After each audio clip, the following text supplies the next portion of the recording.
CM Yogi Adityanath ने लखीमपुर अखीरी में भरी हुंकार, कहा छोटी काशिया लखीमपुर का मत वही जो पूरे देश का, आपकी बात 400 पार, तीसरी बार मोदी सरकार। सीएम योगी ने धरौरा में विशाल जनसभा को संबोधित किया, बीजेपी प्रत्याशी के पक्ष में किया मतदान की अपील, धरौरा लोकसभा क्षेत्र की जनता का जताया आभार। सीतापुर में आयोजित जनसभा में सीएम योगी आदित्यनाथ ने समाजवादी पार्टी पर साधा निशाना, कहा हर बड़ा अपराधी, हर माफिया सपा का था शागिर्द। पूर्व मुख्यमंत्री अखिलेश यादव सपा प्रत्याशी के पक्ष में जनसभा को संबोधित करने बहराइच पहुंचे, बीजेपी सरकार पर जमकर बोला हमला।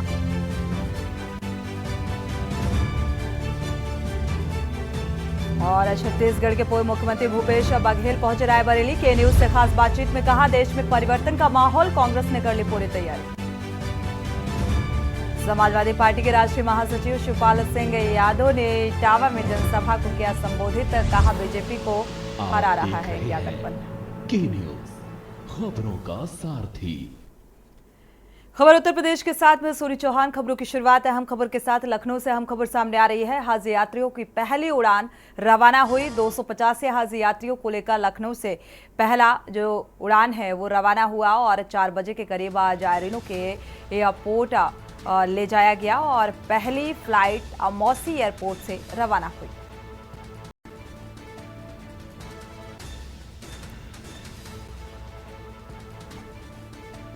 तो हज यात्रियों की यात्रा की शुरुआत और पहले से ही बुकिंग की गई थी और सुबह करीब 4 बजे से जो जायरीन हैं वो एयरपोर्ट पहुंच गए और इसके बाद पहली रवानगी।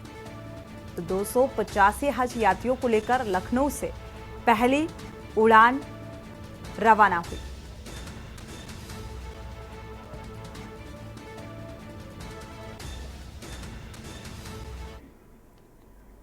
और इसी बीच संभल से अहम खबर आपको बता दें, चुनावी ड्यूटी कर रहे 3 लोगों पर एफआईआर दर्ज की गई है। पत्नियों की जगह कर रहे थे चुनावी ड्यूटी, पत्नियों के आईडी कार्ड गले में डालकर ड्यूटी कर रहे थे और पुलिस ने 3 आरोपियों को गिरफ्तार कर कार्रवाई की है। 7 मई को संभल में तीसरे चरण का मतदान हुआ। सदर कोतवाली में एफआईआर दर्ज हुई।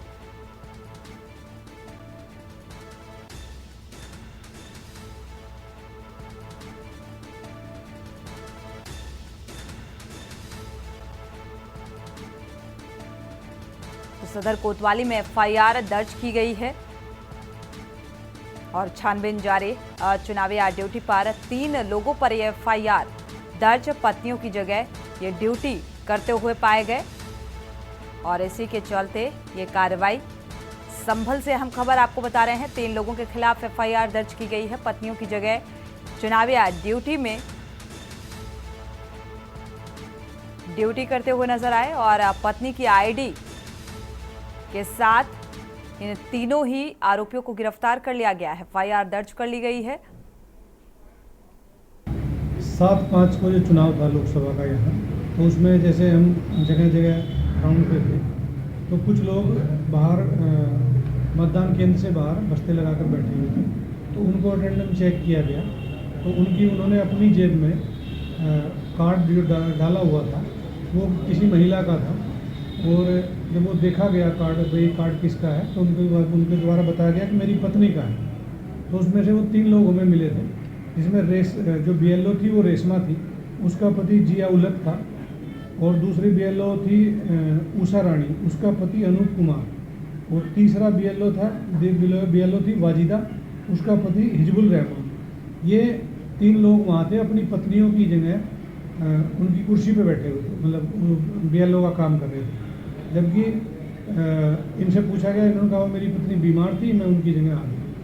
तो ये लीगल नहीं है, भाई कोई किसी की बीमार है पत्नी या कोई बैठ सकता है। यदि मैं बीमार हूँ तो इसका मतलब ये थोड़ा ही मेरी जगह मेरा भाई है, मेरी पत्नी आके कुर्सी बैठ जाएगी। तो वो हमें गलत लगा। उन सब लोगों को ले जाके थाने में बैठाया गया और फिर उन पर सभी पे मुकदमा दर्ज किया गया। बढ़ते आगे अगली खबर का रुख करते हैं। लखनऊ से अहम खबर सामने आ रही है। ठाकुरगंज पुलिस ने गिरफ्तारी की है। पुलिस ने 3 आरोपियों को गिरफ्तार किया है। गैंगस्टर एक्ट के तहत ये गिरफ्तारी की गई है। गौतम शुक्ला, अरविंद मिश्रा और करण गिरफ्तार किए गए हैं। गैंग लीडर ऋषि पर 35 से अधिक मुकदमे दर्ज किए गए। ऋषि सहित 4 को पहले गिरफ्तार कर चुकी है पुलिस। तो गैंग लीडर ऋषि पर 35 से अधिक मुकदमे दर्ज किए गए हैं। ऋषि सहित 4 को पहले गिरफ्तार कर चुकी है पुलिस और ठाकुरगंज पुलिस ने यह गिरफ्तारी की है। तो फिलहाल पूछताछ जारी। इन तीनों ही आरोपियों की गिरफ्तारी कर जो प्रशासनिक कार्रवाई है आगे की वो शुरू की गई।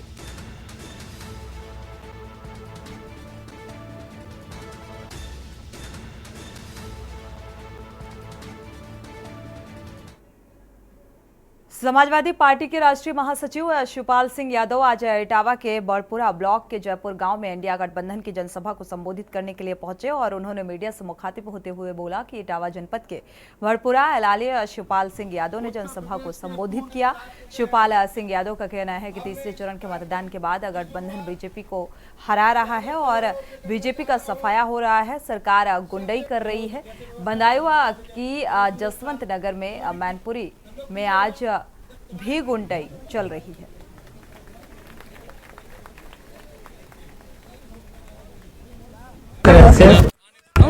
गठबंधन भारतीय जनता पार्टी को हरा और भारतीय जनता पार्टी का सफाया हो। अब चौथा राउंड आने वाला है, इसमें भी समाजवादी पार्टी और गठबंधन भारतीय जनता पार्टी को हराएगी। जिस तरीके से आप लोग आरोप लगा रहे हैं कि सरकार वोट नहीं पड़ने दे रही है, आप लोग कार्यकर्ताओं को डरा रहे हैं, बंद कर रहे हैं, किस तरीके की मतलब सरकार गुंडई कर रही है जो आरोप लगा रहे हैं? देखिए, अभी गुंडई करी है, कई जगह गुंडई करी है। हमारे यहाँ बदायूं में गुंडई करी है, अभी जसवंत नगर से लेकर मैनपुरी में गुंडई, आज भी गुंडई चल रही है। कोई भी टपोरी कार्यकर्ता उनका अगर कहीं झूठ बोल के दरख्वास्त दे आता है तो उस पर पुलिस पहुंच जाती है, परेशान करते हैं। बढ़ते आगे रुक करते हैं अगली खबर का। पूर्व मुख्यमंत्री अखिलेश यादव बृहस्पतिवार दोपहर करीब सपा प्रत्याशियों के पक्ष में जनसभा को संबोधित करने के लिए पहुंचे और उन्होंने बीजेपी सरकार पर हमला बोलते हुए कहा कि जनता ने पहले दूसरे और तीसरे चरण के मतदान में बीजेपी को काफी पीछे कर दिया है। चौथे और पांचवें चरण के मतदान में आप लोग मतदान कर इनके मंसूबों को रोकने का काम करें। यहाँ हमारा पंडाल में सभी और दिखेगा भी कैसे, कोई खतरे में नहीं है। बीजेपी को जनता से खतरा है। वोट डाल के आए हैं, करोड़ों जनता वोट डाल रही है और जिन 60 लाख नौजवानों का इन्होंने नौकरी छीनी है, पुलिस भर्ती से लेके तमाम परीक्षाओं के पेपर रद्द हुए हैं, वो 60 लाख बच्चे, उनके माँ बाप जोड़ दो तो 3 गुणा 60 लाख 1 करोड़ 80 लाख, 1 करोड़ 80 लाख का भाग दे दो 80 लोकसभाओं में, तो बीजेपी का हर लोकसभा में 2,25,000 वोट कम हो गया। उसका जवाब है उनके पास। अग्निवीर का कोई जवाब है? ये हमारे खाकी वर्दी पहने वाले लोग हैं, ये अगर आउटसोर्स में हो जाएंगे, इनकी नौकरी 3 साल की हो जाएगी, तो ये वोट नहीं डालेंगे खिलाफ क्या? और ये लोग जो पूछते हैं, ये बताओ लेटरल एंट्री जब हुई थी, लेटरल एंट्री में ना आरक्षण दिया गया और लेटरल एंट्री विदेश से बुलाए गए। रुक करते हैं अगली खबर का। छत्तीसगढ़ के पूर्व मुख्यमंत्री भूपेश बघेल लखनऊ एयरपोर्ट पर पहुंचकर रायबरेली के लिए रवाना हुए और वहीं के न्यूज संवाददाता से खास बातचीत की और कहा कि इस समय पूरे देश में परिवर्तन का माहौल चल रहा है। देशवासी परिवर्तन करना चाहते हैं, जिसके लिए कांग्रेस ने पूरी तरह तैयारी कर ली है और ज्यादातर सीटों पर कांग्रेस जीत हासिल कर रही है। दूसरी बार तीसरे चरण के चुनाव से स्पष्ट हो गया है कि इस बार इंडिया गठबंधन की सरकार बनेगी और साथ ही ये भी कहा कि छत्तीसगढ़ की सभी सीटों पर कांग्रेस को जीत मिलेगी। छत्तीसगढ़ के पूर्व सीएम भूपेश बघेल हमारे साथ मौजूद हैं। उनको बड़ी जिम्मेदारी कांग्रेस में सौंपी गई है। रायबरेली व अमेठी की जो सीट है उसमें उनको पर्यवेक्षक बनाया, हमारे साथ मौजूद है, बातचीत के लिए। सर बहुत बहुत स्वागत आपका। आपको जो है रायबरेली अमेठी का पर्यवेक्षक बनाया, क्या रणनीति रहेगी? ये चुनाव जीतने की रणनीति रहेगी। इस बार चल रही है कांग्रेस की? इस समय तो देखिए, प्रधान बचा रहा है, महंगाई कम करना और बेरोजगारी दूर करना, 3 बड़े मुद्दे हैं जो कांग्रेस लेकर चल रही है और इसके लिए न्याय पत्र जारी किया गया है कांग्रेस और राहुल जी के माध्यम वो उस माध्यम से ये लड़ाई लड़ी। छत्तीसगढ़ में चुनाव हो चुके हैं, क्या लग रहा है कितनी सीटें मिलेंगी? 18 सीटों में। और पूरे देश में इसमें क्या माहौल है देश का? पहले और दूसरे तीसरे चरण के बाद प्रधानमंत्री जी के बयान वो लगातार करते जा रहा है, इससे स्पष्ट हो गया है कि भारतीय जनता भाजपा के ऊपर लगातार हो गया, पार्टी के बड़े नेताओं को लगातार हो जाए आरोप लगा के नाम आया महादेव या क्या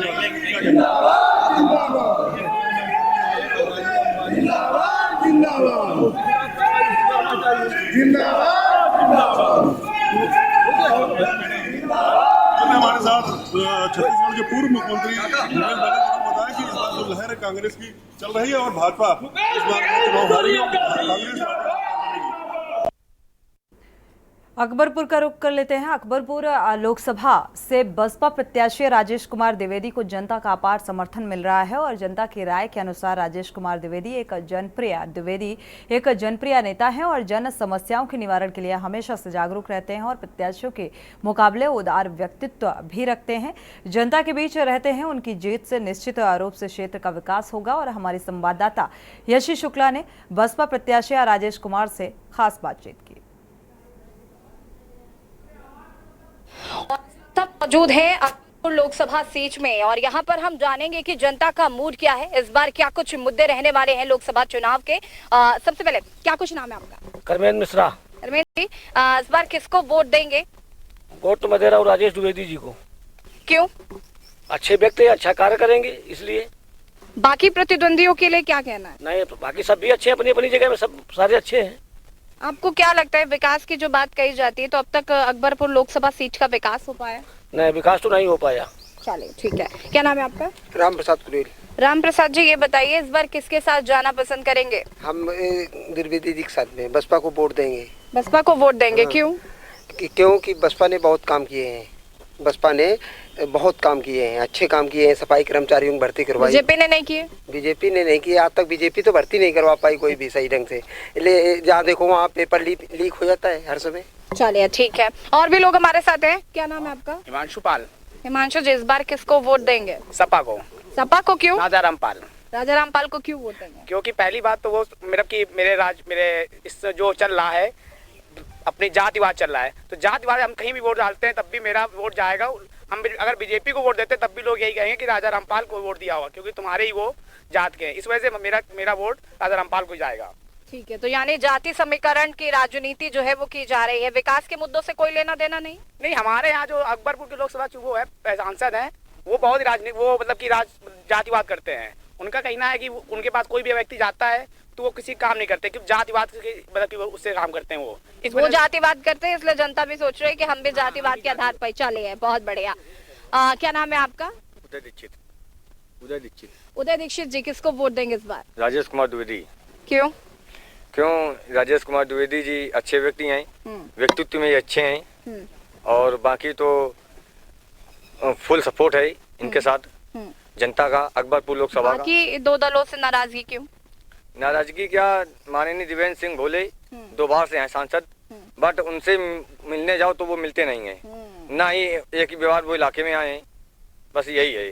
ठीक है। क्या नाम है आपका? रोहित तिवारी।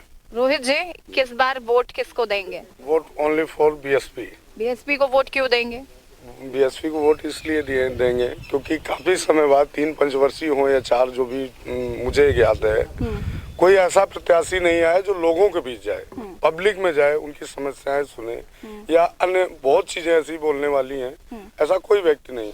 और इनसे ये लग रहा है अभी सबके पास जाते हैं जनसंपर्क, जिससे राजनीति जो है जनसंपर्क, चुनाव, लोगों से मिलना, एक एक व्यक्ति से मिलते हैं, उसकी तकलीफ सुनते हैं, उसकी समस्या का समाधान काम करने का काम करते हैं। इसलिए मेरा वोट बीएसपी राजेश द्विवेदी जी को। और लोग भी हैं हमारे साथ, उनका भी यहाँ पर रुक कर लेते हैं। क्या नाम है आपका? मेरा नाम सागर सचान है मैम। सागर जी, इस बार वोट किसको देंगे? जी, मेरा वोट इस बार इंडियन इलाज को जाएगा। यहाँ से राजा रामपाल जी खड़े, मैं उनको वोट दूंगा। क्यों? जी, क्योंकि उन्होंने 30 लाख सरकारी नौकरी देने की बात कही है और राहुल गांधी जी जहाँ तक दिखाया था सच्चाई पे बात करते हैं, लड़ाई लड़ते हैं लोगों के, युवा के। इसलिए मैं इस बार सोच रहा हूँ मैं राजा रामपाल जी को अपने इधर से वोट दूँ। ठीक है। अगर हम बात करें अकबर लोकसभा सीट की, तो यहाँ के जो बेसिक मुद्दे हैं, मूलभूत सुविधाएं जो है, उनको लेकर क्या सोचना है? जी, मूलभूत सुविधाएं तो थोड़ी बहुत दयनीय है, कहीं पे अच्छी है, कहीं पे दयनीय है, कहीं पे रोड बनी है, कहीं पे नहीं बनी है, इस पर मैं कुछ क्या ही कह सकता हूँ। बाकी मेरा मानना है कि राजा रामपाल जी अगर वोट दिया जाएगा तो हमारे बीच के नेता है वो कार्य करेंगे, अवश्य करेंगे। ठीक है, और भी लोग हैं हमारे साथ। क्या नाम है आपका? सोनू द्विवेदी। सोनू द्विवेदी जी, इस बार वोट किसको जाएगा? बसपा को देंगे। बसपा को वोट देंगे, क्यों? क्योंकि हमारे राजेश द्विवेदी कर्मठशील प्रत्याशी हैं। अब तो लोकसभा के चुनाव लड़ रहे हैं, वो सब देखेंगे, हर जगह जा रहे हैं, हर की समस्या समझ रहे हैं, तो उन्हीं को वोट देंगे, राजेश द्विवेदी को। ठीक है, तो देखा आपने यहाँ पर कि बसपा का काफी समर्थन जो है वो साफ तौर पर देखने को मिल रहा है। जातीय समीकरण की बात करें तो ब्राह्मण भी कहीं ना कहीं राजेश द्विवेदी जी को वोट देने की बात करते हुए नजर आ रहे हैं।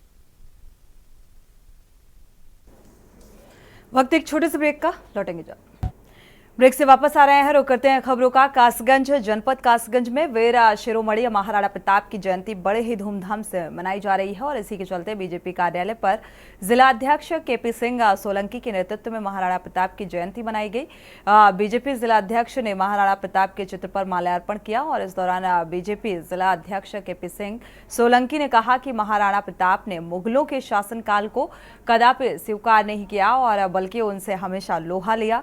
इतिहास बताता है कि महाराणा प्रताप ने सूखी घास की रोटी और जंगल में जमीन पर सोकर मुगलों का मुकाबला करते रहे और लेकिन मुगल आक्रांताओं की गुलामी नहीं की और सोरो कोतवाली क्षेत्र के कस्बा नगरिया में अखिल भारतीय क्षत्रिय महासभा के पदाधिकारियों ने महाराणा प्रताप की जयंती पर उनके चित्र पर समक्ष फूल माला पहनाकर कार्यक्रम आयोजित किया था।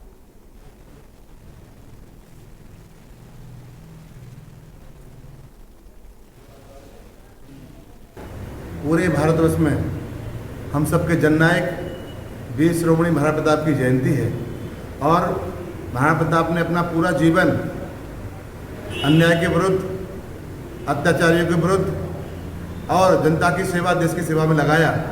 जैसा कि आपको मालूम है, जब मुगल आक्रांता बाहर से आए और उन्होंने जनता को उत्पीड़न में परेशान किया, उनका दोहन किया, राज्य पर कब्जा किया, तो उन्होंने उनकी रक्षा के लिए, देश की रक्षा के लिए अपने आप को समर्पित कर दिया।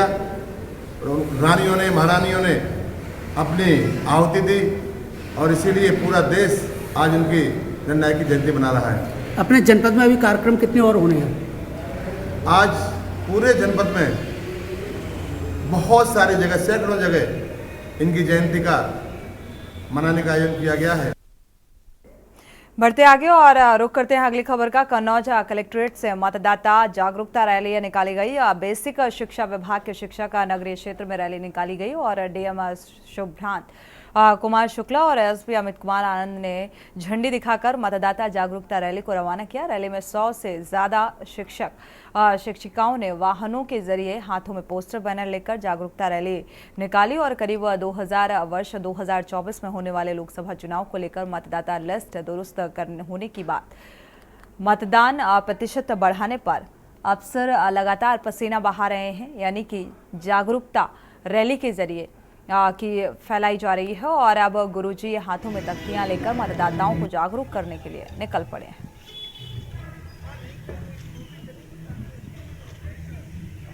हमारे जो है बेसिक शिक्षा के हमारे जो यहाँ पे टीचर्स हैं, उनके द्वारा मतदाताओं को जागरूक करने के लिए एक पिंक टीवी स्कूटी रैली ये निकाली गई है और इसमें हमारा ये प्रयास है कि जो नगरीय क्षेत्रों में मतदान प्रतिशत को लेके हमारी जो चिंता है, तो हम मतदाताओं के बीच में जा रहे हैं और उनको हम ये संदेश देना चाहते हैं, उनको हम एक तरह से प्रेरित कर रहे हैं विभिन्न कार्यक्रमों के माध्यम से कि 13 मई को निश्चित रूप से वो समय निकाल के मतदान केंद्रों पे जाके अपने जो बहुमूल्य अधिकार है, संविधान प्रदत्त उनका जो अधिकार है, मत का अधिकार है, उसको जाके अपना वोट जरूर दें। तो इसी की दिशा में आज ये हमारी जो टीचर्स हैं, महिला टीचर्स हैं बेसिक शिक्षा विभाग की, वो सभी अभी नगरीय क्षेत्रों में अभी भ्रमण करेंगे स्कूटी।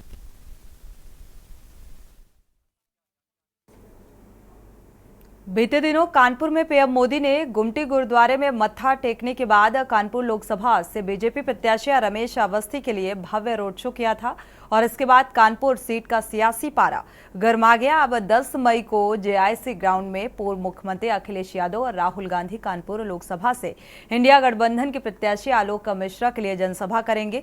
जनसभा को लेकर के न्यूज इंडिया ने पब्लिक से बातचीत की तो पब्लिक ने कहा कि इस जनसभा से कोई फर्क नहीं पड़ेगा। लोगों का कहना है कि इस बार वोट राम मंदिर और सरकार द्वारा किए गए कार्य को देखकर ही किया जाएगा। लोगों का यह भी कहना रहा कि कानपुर में पीएम मोदी के भव्य रोड शो के बाद विपक्ष डरा हुआ है। राहुल और अखिलेश का रोड शो फ्लॉप हो जाएगा। लोगों ने कहा कि इंडिया गठबंधन के प्रत्याशी आलोक मिश्रा पर आपराधिक मुकदमे भी दर्ज हैं। ऐसे में प्रत्याशियों को टिकट नहीं दिया जाना चाहिए था। लोगों ने यह भी कहा कि डीपीएस स्कूल की आड़ में आलोक मिश्रा लोगों को ठगने का काम कर रहे हैं। लोगों ने यह भी कहा कि इससे पहले अखिलेश यादव और राहुल गांधी का गठबंधन हुआ है। क्या कुछ कहा वो आपको सुनाते हैं। कानपुर में बीते दिनों पीएम मोदी ने भव्य रोड शो किया था, जिसके बाद कानपुर लोकसभा सीट का सियासी पारा गर्म हो चुका है। पीएम मोदी ने रोड शो किया था, इसके बाद से सियासी पारा एकदम से गर्म हो चुका है। अब कल अखिलेश यादव और राहुल गांधी आ रहे हैं, किस तरीके से इस जनसभा को देख? मोदी का रोड शो वो रोड शो हुआ है जिसमें महिलाएं पूजा की थाली लेके आरती कर रही हैं।